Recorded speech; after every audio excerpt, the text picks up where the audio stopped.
So thank you so much everybody for coming. You'll hear plenty more from me, so I'll stop there. I'll bring on my third act, who I'm really excited about, Jilliana, Ranicar-Breese. Thank you very much. Welcome to the stage.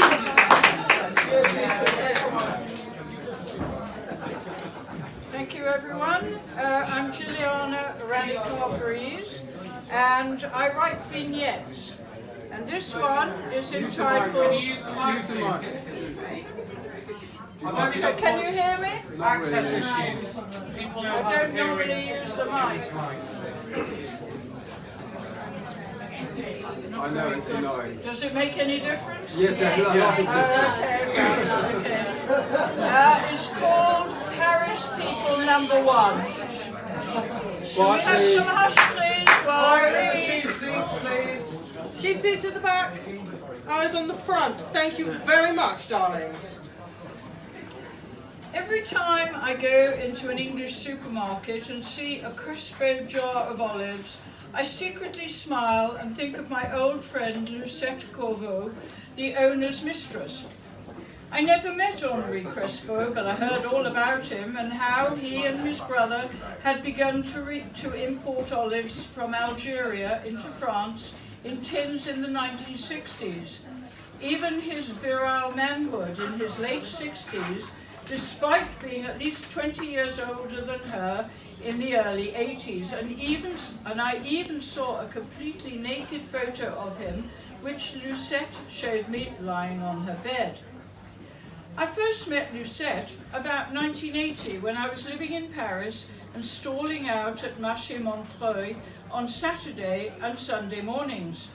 My neighbours were Max and André, and it was she who first introduced me to her friend, the VAT inspector Lucette, a top investigative administrator pursuing business people who avoided paying their VAT. Oh, it's gone off the screen. Right at a pivotal moment. Their VAT or their IVA in France. Lucette lived in the 5th district in Tours Chambre des Bonnes, that's maids' rooms, on the fashionable Rue Monsieur le Prince near Odeon, right in the heart of the Quartier Latin. I would often clamber up the stairs to the 3rd floor where she would warmly welcome me and cook a tasty, hearty meal. Her whole life was controlled by Henri, her lover, who would call her on the dot at 8:50 a.m. to say bonjour before she left for work, and at 10 p.m. to ask how her day was and tell her his day too. They would be on the phone for at least an hour. She had first been the mistress of his brother Antoine for a couple of years. The two men were originally from Algeria, but both lived in Marseille. Where they met Lucette, I know not. Lucette would fly to Marseille and elsewhere just for lunch when he needed to entertain clients. It would be engineered so she could conveniently take time off for her important job on a Friday or a Monday, so they could spend the weekend together, if it was not just for the day.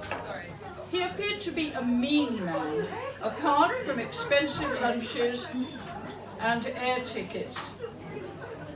Concentrate. Which would have been on his large expense account.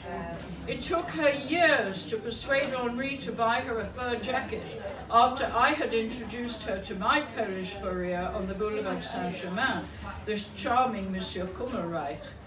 Later, she would tell me he would discuss his business problems with her and ask for her advice. He had a wife somewhere who he would never divorce and children who were destined to take over the family business. But Lucette was the one woman in his life who he was faithful to and passionate about, despite being very possessive. French Mediterranean men are so practical when it comes to affairs of the heart, and in his case, money. Eventually, between Parisian flats, I stayed with her. She gave me her bedroom, which was next door to her room, where she slept in the bigger room with the kitchen and shower, where the phone was, so Monsieur could phone her at regular hours like clockwork. She was like a bird in a gilded cage. He knew every move and who she was with. Moi. I think we did speak on the phone to say hello a few times. I suppose he wanted to make sure I existed. Over the years, she would moan to me that she was fed up living in 2 rooms like a student on a 3rd floor, and as the official mistress of an older, wealthier man, needed security for her advancing years. A practical Frenchwoman was Lucette, and quite rightly so. In my eyes, Henri was using her as an unpaid executive on the board of Crespo. She started to drop a big hint that he wouldn't have to go to expensive hotels when he came to Paris if she had a 2-bedroom flat, bien sûr, but bought by him in her name. The ruse finally worked.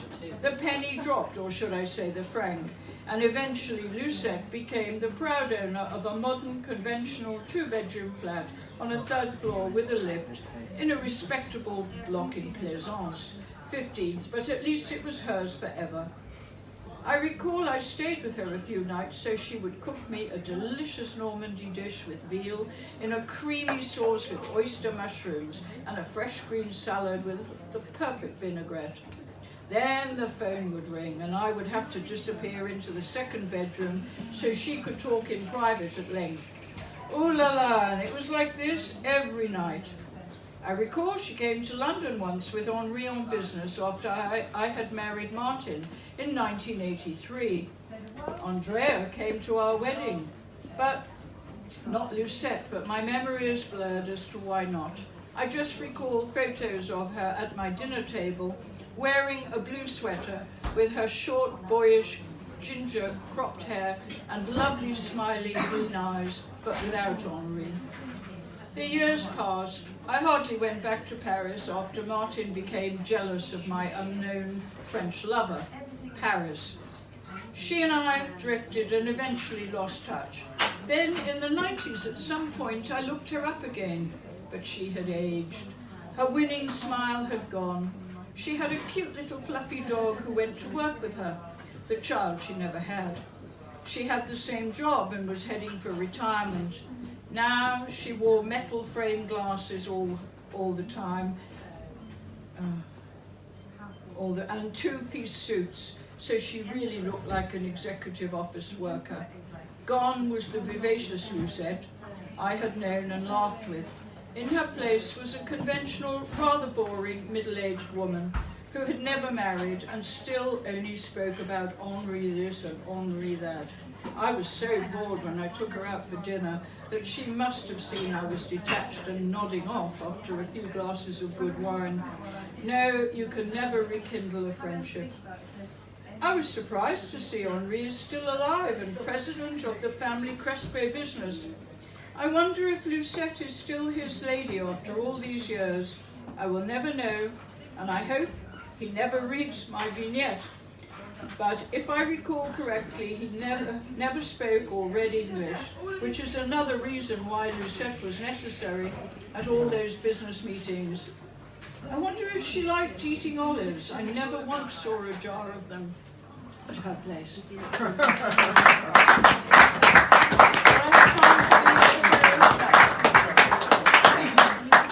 Thank you so much.